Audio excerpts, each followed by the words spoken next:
साथियों, द्रोणास गुरुकुल में आप सभी का स्वागत है। आशा करते हैं आप सभी लोग बढ़िया से हैं। जो भी नए विजिटर्स हैं वो कृपया चैनल को सब्सक्राइब कर लीजिए और ये वीडियो देखने के बाद अगर पसंद आए तो ज़रूर वीडियो को लाइक करके आगे जाइएगा। और जो भी एग्जिस्टिंग व्यूअर्स हैं उनसे तो रिक्वेस्ट है कि कृपया वीडियो को लाइक करके तभी आगे जाइएगा। तो आ जाते हैं आज के वीडियो के कंटेंट के ऊपर। जी दोस्तों, आज का ये जो वीडियो है उसके बारे में बताने से पहले मैं एक चीज़ डिस्कस करना चाहूँगा कि आप सभी लोगों ने जिनको भी मार्केट जो जो भी मार्केट फॉलो करते हैं उन लोगों को तो पता ही है, या फिर यूट्यूब जो फॉलो करते हैं मार्केट के विषय में उन लोगों को पता है कि अभी मार्केट में एक बात चल रहा है कि स्मॉल कैप मिड कैप बहुत ओवर वैल्यूड हो गया है।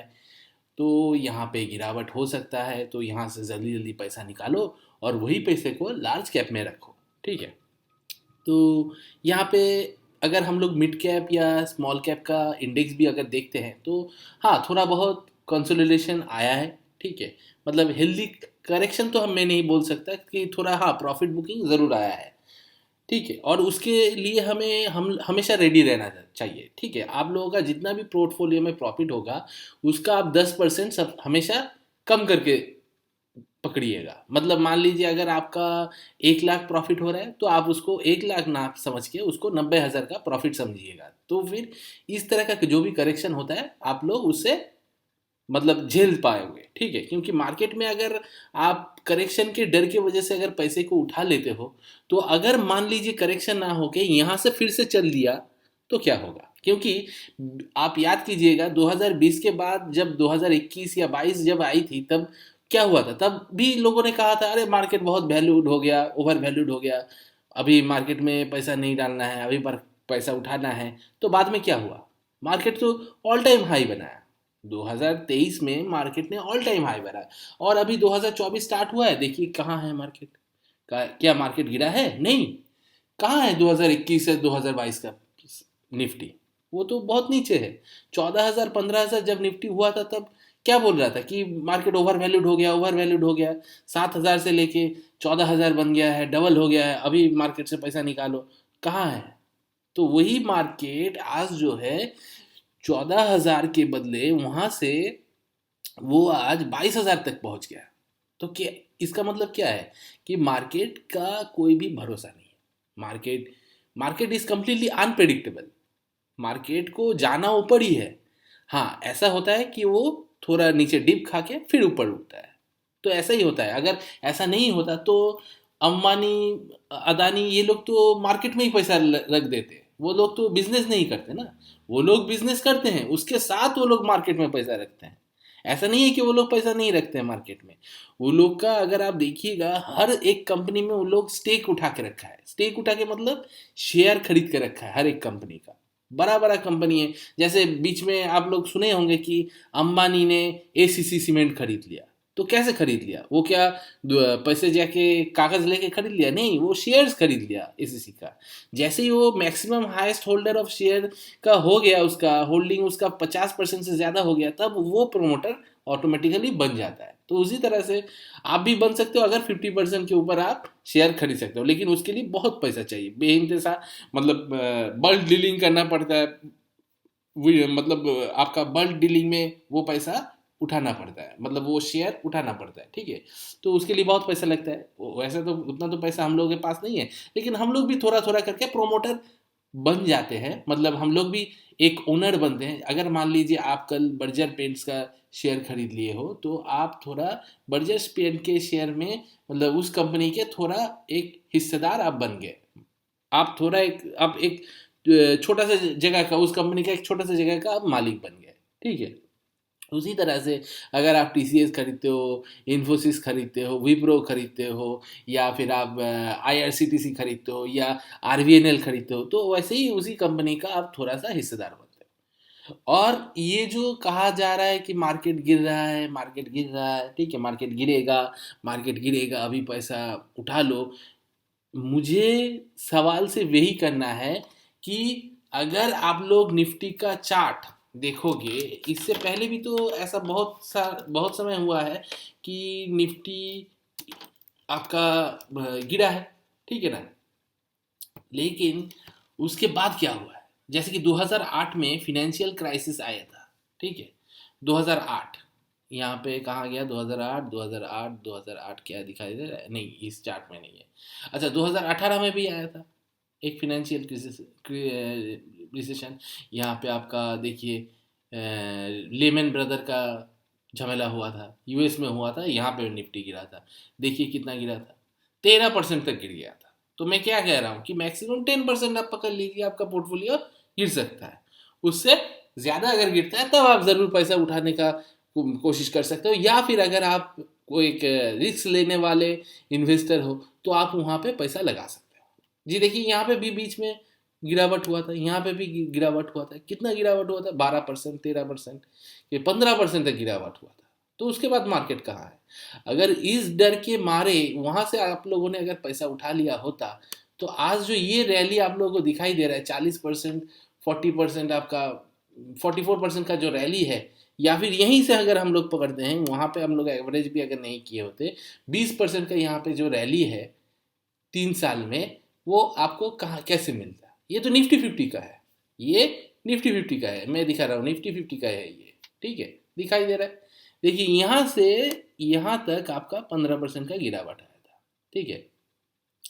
तो क्या हुआ, वो 15% का जो गिरावट लिया है, जिसने भी लिया है उसका क्या हुआ, 15% के बाद भी 9% का गिरावट आया। देखिए यहाँ पे 15% का गिरावट, 17% का गिरावट था, उसके बाद 9% का गिरावट था, उसके बाद मार्केट कहाँ पे है, 22,000 क्रॉस कर गया। यहाँ पे कितना था, 18,000 था।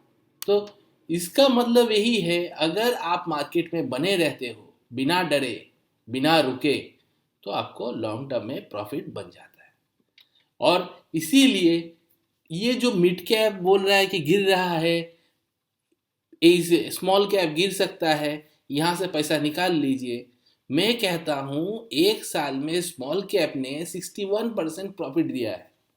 अगर 61% किसी ने कमाया है, मतलब जिन्होंने कमाया है तो बहुत लोगों ने कमाया है, ठीक है, मैंने भी थोड़ा परसेंट कमाया है, ठीक है, 60% तक नहीं, लेकिन हाँ मेरा भी अच्छा प्रॉफिट है। वो लोग आपको पता ही है, मैं अपना पोर्टफोलियो शेयर भी करता हूँ आप लोगों के साथ, ठीक है। नवंबर से इसमें पोजीशन बनाया हुआ है, तो करीब करीब यहाँ पे मेरे को 40% का प्रॉफिट है। अक्टूबर नवंबर देखिए, यहाँ से मैंने जब गिरावट हुआ था, हर कोई बोल रहा था कि बेच दो बेच दो, गिर गया, तभी मैं खरीदा था वहाँ पे। देखिए आज भी मेरा यहाँ पे 22% का दिखा रहा है, ठीक है, अगर उसको मैं होल्ड करता हूँ तो, ठीक है।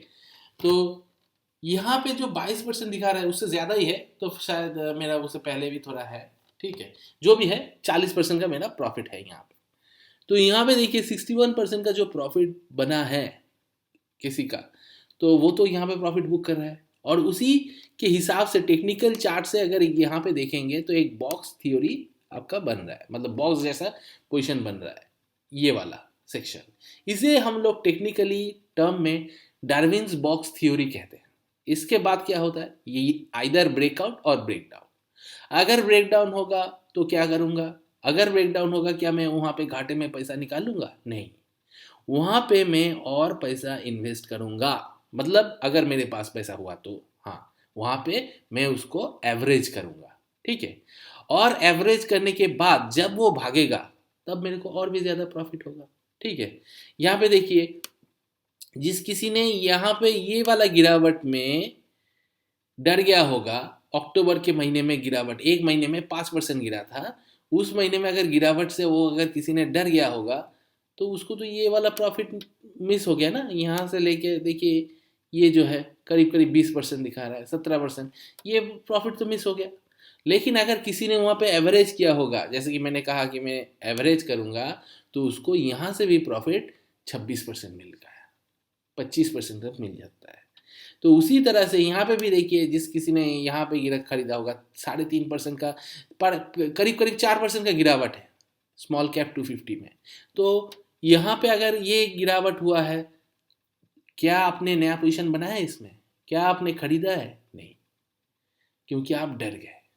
और जो नहीं डरा है, जैसे कि हम नहीं डरे हैं, तो हम क्या कर रहे हैं, यहाँ पे SIP के माध्यम से हर महीना या हर वीक थोड़ा थोड़ा करके खरीद रहे हैं। जब भी पैसा थोड़ा बहुत बच जाता है मैं इसमें इन्वेस्ट कर देता हूँ, ठीक है। मेरा इन्वेस्टमेंट अभी CPSE ETF और HDFC निफ्टी स्मॉल कैप 250 में जा रहा है। तो जैसे ये यहाँ पे इन्वेस्ट हो रहा है, ये कहाँ कहाँ पे मेरा पैसा इन्वेस्ट कर रहा है, देखिए 250 कंपनी में मेरा पैसा इन्वेस्टेड हो रहा है शेयर होल्डिंग में। अगर आप देखोगे यहाँ पे सुजलॉन, BSE, के MCX, Angel One, Cyient, IDFC, CDSL, बहुत सारे कंपनी है। इतना सारा कंपनी है कि बोलते बोलते मैं यहाँ पे थक जाऊँ। 250 कंपनी है भाई।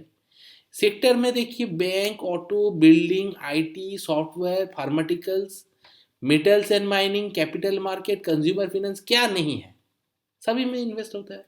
यहाँ तक कि बेवरेज, रेडिको खैतान जो कि शाम की दवा है, ठीक है, LG equipments, machinery, consumer finance, banks, capital market, सभी में ये पैसा इन्वेस्टेड हो रहा है।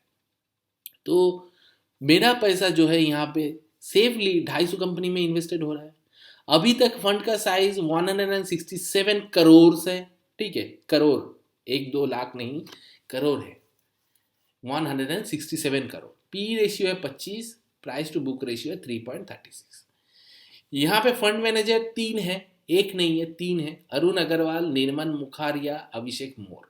चालू हुआ है 2023 में। देखिए 2023 में चालू हुआ है, एक साल भी कब ठीक तरह से कंप्लीट नहीं हुआ है, उससे ही इसका 167 करोड़ फंड का साइज बन गया है और आगे भी बढ़ता रहेगा। जी देखिए 5 साल में CAGR इसने 25% करके इसका इंडेक्स दिया है, तो ये तो इंडेक्स को बीट कर रहा है। देखिए लास्ट 1 ईयर में जब ये चालू हुआ था, इंडेक्स ने रिटर्न दिया था 49% का, इसने दिया था 61%, जो कि हम लोग देख भी सकते हैं, एक साल का रिटर्न 61% है।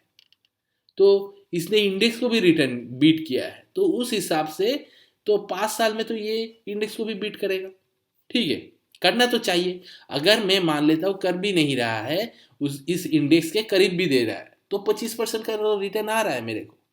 और अगर ये 25% का रिटर्न मेरे को अगर आ रहा है हर महीना, मतलब सॉरी हर महीना नहीं, हर साल मिल रहा है, तो 25% करके हर साल में मिलेगा, तो मेरा तो कम से कम ये आपका कितना साल में डबल हो जाएगा। मेरा डबल होगा, यहाँ पे देखते हैं कैलकुलेटर,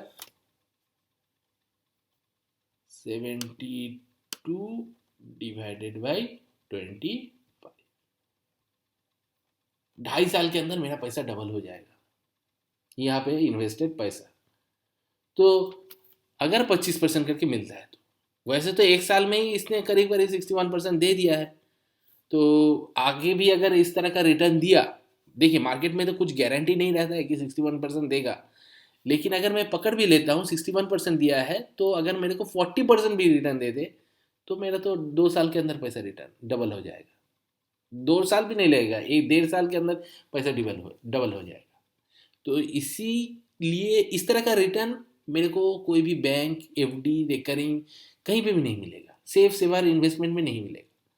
क्यों नहीं मिलेगा? क्योंकि हम लोग जब वहाँ पे पैसे इन्वेस्ट करते हैं, वो कहाँ से पैसा हमको देते हैं, वो लोग भी पैसा मार्केट में ही इन्वेस्ट करते हैं, क्योंकि उनके पास तो कोई पेड़ नहीं है कि मेरे पैसे से वो पेड़ लगा दिया, वहाँ पे पैसा बढ़ गया, वो लोग कुछ रख दिया और हमको कुछ दे दिया, ऐसा तो नहीं होता। वो लोग भी पैसे को यहीं पे इन्वेस्ट करता है, मार्केट में ही इन्वेस्ट करता है। तो हम लोग क्यों ना मार्केट में डायरेक्ट इन्वेस्ट करें। हाँ, वो लोग हमको क्या बोलता है कि देखो 7% तुमको एकदम गारंटीड देंगे, लेकिन कितने दिनों में, 1 साल, 2 साल, 5 साल, इस तरह के, मतलब 1 साल के मिनिमम में नहीं देता है। तो अगर 1 साल यहाँ पे भी होल्ड कर लिए होते तो 61% तो बन चुका है मेरा, तो उसमें से मेरे को 7% वो लोग देता और बाकी अपने पास रख देता, तो प्रॉफिट किसका ज़्यादा होगा? बैंक का। इसीलिए ना बैंक कहता है कि मेरे पास रखो, मेरे पास रखो, सेफ सेफर सेफेस्ट। अरे भाई यहाँ पे 61% मिला है, अगले 1 साल में अगर मैं मान लूँ 30% भी मेरे को मिल गया, तो अब भी तो ये बैंक का FD रिकरिंग से ज़्यादा है, और सिर्फ ज़्यादा नहीं है, बहुत ज़्यादा है। कहाँ 7% और कहाँ 30%, मतलब 7 का 3 टाइम्स करेंगे तो 21 होता है, 7 3 = 21, 7 4 = 28, तो करीब करीब 4 गुना पैसे का रिटर्न मेरे को ज़्यादा मिलेगा वहाँ पे, 3 गुना ज़्यादा मिलेगा, 1 गुना तो मिल रहा है, तो 3 गुना ज़्यादा और मिल सकता है। तो क्यों ना उसको हम रिस्क लेके थोड़ा ले, अगर रिस्क लेंगे तो उसका फल भी हमको ज़्यादा मिलेगा। ठीक है, 1 साल के लिए होल्ड करना है ना, अगर 1 साल होल्ड कर लेते हैं तो बढ़िया सा रिटर्न मिल जाता है। और अभी आते हैं इसका फंडामेंटल। जो फंडामेंटल मैंने कहा कि जी देखिए यहाँ पे निफ्टी इससे पहले भी गिरा है, लेकिन क्या हुआ उसके बाद के गिरने के बाद वो रुक गया, वहाँ पे ख़त्म हो गया, टाटा है फिर पिस पिस। नहीं, ऐसा कुछ नहीं हुआ। देखिए यहाँ पे भी गिरावट हुआ था 2016 में, देखिए 7.5% का गिरा गिरा था। यहाँ पे भी गिरा था, 8% गिरा था। यहाँ पे भी निफ्टी 50 गिरा था 7% का। यहाँ पे भी गिरा था 7% का। तो इससे क्या पता चलता है कि गिरना और चढ़ना ये मार्केट का नियम है। मार्केट एक साइकिल की तरह चलता है, एक बार गिरता है फिर चढ़ता है, एक बार गिरता है फिर चढ़ता है। जैसे दिन के बाद रात आता है, रात के बाद भी दिन आता है। जैसे मार्केट अभी चल रहा है, प्रॉफिट मिल रहा है। लास्ट महीने को मेरे को कोई प्रॉफिट नहीं मिला था ट्रेडिंग अकाउंट में, जो मैंने शेयर भी किया अपने वीडियो में। मुझे जब लॉस होता है, जब प्रॉफिट नहीं मिलता है, तब मैं ठोक के उसको बताता हूँ, क्योंकि मैं जब प्रॉफिट कमाता हूँ उसको भी मैं ठोक के अपने वीडियो में दिखाता हूँ आप लोगों को। तो मेरे पास यहाँ पे कोई हिडन चीज़ नहीं है। ठीक है, अगर प्रॉफिट होगा तो वो भी दिखाता हूँ, अगर लॉस होता है तो वो भी दिखाता हूँ, और अगर प्रॉफिट नहीं भी होता है तब भी दिखाता हूँ। लॉस तो नहीं होता है क्योंकि मैं लॉस बुक ही नहीं करता हूँ। जब मेरे को पैसा कम मिल रहा है तब मैं अगर बुक ना करूँ, अगर होल्ड कर दूँ, और जब प्रॉफिट मिलेगा तब निकलूँ, तो कैसे मेरे को लॉस होगा? वो तो नोशनल लॉस होता है। उसको आप लॉस, उस लॉस को आप बुक ही नहीं कीजिएगा ना। अगर नहीं कीजिएगा तो आपके खाते में वो लॉस कैसे आएगा? मतलब मान लीजिए आप दुकान में एक एक चीज़ खरीद के, एक सामान खरीद के रखे हैं बिकने के लिए। मतलब मान लीजिए आप चावल खरीद के रखे हैं, जिसका आपने खरीदा था 8 रुपये किलो, और आपको बेचना है 12 रुपये किलो में। लेकिन जब बाजार में आप कल दुकान खुलते हैं तब सुनते हैं कि वही चावल का दाम सरकार ने बोला है कि नहीं, अभी 8 नहीं, इस एक वीक में हम लोग उसको 7 रुपये में बेचेंगे। तब आपका माल कोई खरीदने आएगा 12 रुपये में? नहीं खरीदने आएगा। तब न ना बेचिए। तब आप क्या करेंगे? आप उसको बेच देंगे, मतलब कम दाम में, लॉस में बेच देंगे? नहीं बेचेंगे ना, आप उसको होल्ड करके रखेंगे। तो वही चीज़ यहीं पे अप्लाई करना है, वही चीज़ यहीं पे अप्लाई करेंगे। हम लोग उसको नहीं बेचेंगे, मैं उसको होल्ड करके रखूँगा अपने गोदाम में, मतलब रख दूंगा कि जा भाई, आज तेरा दिन नहीं है, तू वहाँ पे आराम कर, बेटर मतलब लेटा रहे आराम से। जब मेरे को अगर एक्स्ट्रा पैसा रहेगा उसको एवरेज करूँगा और ख़रीद लूँगा, अगर नहीं खरीद पाया तो रख दूँगा। फिर जब वो उसका दाम चढ़ेगा, जब सरकार का सब्सिडी ख़त्म हो जाएगा, सरकार बोल दिया कि नहीं अभी चलो सब्सिडी बहुत दे दिया, अभी से मार्केट में जो रेट होगा उसी में इसको बेचना पड़ेगा, हम लोग अभी उसको डिस्काउंटेड प्राइस में नहीं बेचेंगे। तो अगर सरकार डिस्काउंटेड प्राइसेस में नहीं बेचेगा उस चावल को, तो वो चावल 12 रुपये दोबारा बिकना शुरू हो जाएगा। जैसे ही दोबारा बिकने 12 रुपये में बिकना शुरू होगा, उस चावल को मैं दुकान में जाके रख दूंगा और बेच दूंगा। उससे क्या होगा? मेरा 2 दिन वेट करना पड़ेगा ना, वेट कर लूंगा, क्या बात है। बिजनेस यही तो नाम है बिजनेस का। एक प्रॉफिट आपको 3 दिन के अंदर आ सकता है, एक प्रॉफिट आपको 1 महीना भी होल्ड करना पड़ सकता है। तो होल्ड करेंगे, कोई बात नहीं। इसीलिए ना हम लोग बहुत सारा आइटम खरीदता है, हम लोग बहुत सारा ETF खरीदता है ट्रेडिंग, मतलब हमारे ट्रेडिंग वाले अकाउंट में। यह इसीलिए ना हम यहाँ पे ETF में निवेश किए हैं कि अगर ETF में निवेश करते हैं तो 250 कंपनी में लग जाता है। एक कंपनी अगर प्रॉफिट ना भी दे तो बाकी कंपनी प्रॉफिट दे देगा। अगर 50 कंपनी प्रॉफिट नहीं देगा, बाकी 200 कंपनी अगर प्रॉफिट दे देगा, तो उसी से हम लोगों का काम चल जाएगा। क्योंकि देखिए नंबर ऑफ स्टॉक्स क्या है, 250 है number of stocks, number of stocks 250 है। तो इस ETF में निवेश जो है आपका बहुत ही सेफ निवेश रहता है, आराम से निवेश बनता है, आराम से पैसा बनता है, कोई लॉस करने का चिंता नहीं है। और ये जो कहा जा रहा है ना कि स्मॉल कैप गिर सकता है, मिड कैप गिर सकता है, मैं तो कहूँ कि गिर जाए भाई, गिरने दो, कोई बात नहीं है। जितना गिरेगा उतना चढ़ेगा। इससे पहले भी गिरा था, इससे पहले भी यहाँ पे गिरा था, यहाँ पे भी गिरा था। मतलब यहाँ पे भी देखिए आपका बॉक्स डार्विन्स का बॉक्स थ्योरी, यहाँ पे जैसे मैंने कहा टेक्निकल टर्म में, ये वाला यहाँ पे भी बना था, उसके बाद ब्रेकआउट देके एकदम चाई चाई करके एकदम रॉकेट की तरह उड़ गया।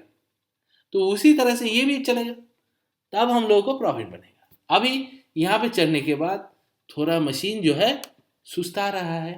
जैसे कि अगर आप बाइक में थोड़ा 100 किलोमीटर पर आवर में अगर चला लिए, 1 घंटा चलाएंगे, 2 घंटा चलाएंगे, उसके बाद ना आपको थोड़ा रेस्ट देना पड़ेगा। आप तो एकदम कंटिन्यूसली उसको 5 आवर्स तक एक 100 किलोमीटर पर आवर में नहीं चला सकते। बाइक का इंजन मतलब टूट पाट के बंद हो जाएगा। तो उसी तरह से यहाँ पे भी है, ये भाग लिया है तो थोड़ा रेस्ट कर रहा है, फिर से भागेगा। अभी रेस्ट जो कर रहा है, इसी वक्त में आपको समय है, आपके पास टाइम है, इसको आप एक्यूमुलेट करके रखिए, मतलब बोरी भर के रख दीजिए। जैसे ही टाइम आएगा एकदम ठाए ठाए ठाए करके उस बोरी से हम लोग बंदूक निकालेंगे और गोलियां मारना स्टार्ट कर देंगे। ठीक है, मतलब यहाँ पे उसको बेचना स्टार्ट कर देंगे। तो अभी मैं बोरी भर के ये ETF खरीद रहा हूँ, ये खरीद रहा हूँ, और क्या खरीद रहा हूँ, ये तो हो गया स्मॉल कैप। और मिड कैप में Mirae asset Nifty mid cap 150 ETF, ये इसको भी सेम चीज है, इसका भी सेम चीज है। देखिए आप, गिरावट आया, भयंकर गिरावट आया, करीब करीब 6% गिर गया, लोग जो एकदम बहुत डर गया। लेकिन उसके बाद क्या हुआ, एकदम साई से रॉकेट बन गया, 17% का रिटर्न। जिस किसने भी एवरेज किया होगा उसका भी चादी, जो एवरेज नहीं किया है उसका भी चादी। अभी ये चढ़ने के बाद ये कितना, यहाँ से लेके यहाँ तक चढ़ा, फिर यहाँ से एकदम थोड़ा एकदम शार्प करेक्शन आया, यहाँ पे वो लोग खरीद लिया, जो लोग वेट में किए हुए थे कि अभी गिरेगा हम खरीदेंगे, फिर से ये चढ़ा। अभी यहाँ पे क्या हुआ, अभी यहाँ पे कॉन्सोलिडेट कर रहा है। ठीक है, यहाँ पे ये कॉन्सोलिडेट कर रहा है, ये डार्विन बॉक्स का थ्योरी बना रहा है, हम लोग होल्ड कर रहे हैं। जैसे ही यहाँ से मौका मिलेगा एकदम फिर से दोबारा रॉकेट। तो ये वाला मेरा जो HDFC निफ्टी स्मॉल कैप 250, कम से कम तो ये मेरे को 170 180 तक दिखाई दे रहा है। ठीक है, और ये जो है 18, ये तो मेरे को करीब करीब 22 और उसके बाद 24 रुपए तक आराम से जाएगा। और अगर इतना रिटर्न दे दिया तो भयंकर रिटर्न मिल सकता है यहाँ पे। ठीक है, एक साल में देखिए 22% का रिटर्न है यहाँ पे।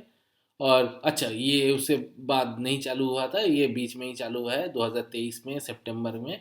अगर हम देखेंगे यहाँ पे फाउंडेड में, देखिए 2022 में इसका भी 150 कंपनीज में निवेश है, 628 करोड़। इसका तो AUM साइज और भी बहुत है, 2022 में चालू है उसके बाद भी। ठीक है, कौन कौन से कंपनी है देखिए, सेक्टर भी बहुत सारा है, power finance, REC financial service, max health care, Adani power, Indian hotels मतलब जो ताज होटल है, परसिस्टेंट सिस्टम्स, येस बैंक, सब नामचीन कंपनी है। मतलब डायरेक्ट कंपनी में ना जाके यहाँ पे हम लोग निवेश करेंगे तो और भी सेफ रहेंगे। ठीक है, तो आशा करते हैं दोस्तों ये वीडियो आपको पसंद आया। अगर आपको इस तरह का और भी वीडियो चाहिए तो ज़रूर कमेंट में लिखिएगा, मैं ज़रूर आपको गेट बैक करूँगा। और ये वीडियो अगर पसंद आया तो ज़रूर वीडियो को लाइक कीजिए अपने तरफ से, और शेयर कीजिए, चैनल को सब्सक्राइब कीजिए, नोटिफिकेशन बेल को ऑन कीजिए, ताकि दोबारा जब मैं इस तरह का वीडियो लाऊं आपको मिल सके। और एक चीज़ और बता देना चाहूँगा, सेबी के नियम अनुसार कि ये जो बातें मैं कह रहा हूँ ये मेरी निजी राय है, ये हो भी सकता है नहीं भी हो सकता है, लेकिन आशा करते हैं ये ऐसा हो और होना चाहिए। अभी तो डेटा यही बता रहा है। और अगर आप कोई भी बाइंग और सेलिंग करते हैं अपने तरफ से सोच विचार करके कीजिएगा, क्योंकि आपका प्रॉफिट आपका है, आपका लॉस भी आपका है। फिनेंशियल एडवाइज़र के साथ संपर्क करके कीजिएगा, सेबी रजिस्टर्ड पर्सन के साथ संपर्क करके कीजिएगा। हम लोग कोई सेबी रजिस्टर्ड नहीं है, तो यहाँ पे जो बताया गया है ये चैनल का जो है खुद के लिए है। ठीक है, अगर आप कोई भी निवेश करते हो तो उसकी जिम्मेदारी आपकी खुद की है। ठीक है, आशा करते हैं कोई लॉस नहीं होगा, हर कोई प्रॉफिट कमाएगा और वो भी मोटा प्रॉफिट कमाएगा। ठीक है, तो आज के लिए इतना ही दोस्तों, तब तक जय जवान जय किसान।